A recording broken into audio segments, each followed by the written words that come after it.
UAVS stock analysis and UAVS stock prediction. In this brief and short 1-minute video, I'm going to break down my exact play with Ageagle Aerial Systems.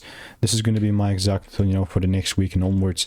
Obviously not financial advice. I'm the only guy in the space that's done 43,000 videos over 5 years and seeing what's actually printing and actually shared what's actually winning me money and what's not.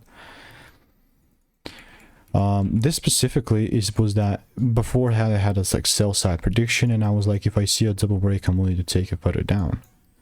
What I saw was the first break did come in clutch, but the second one never came, and then we actually shifted the complete opposite way.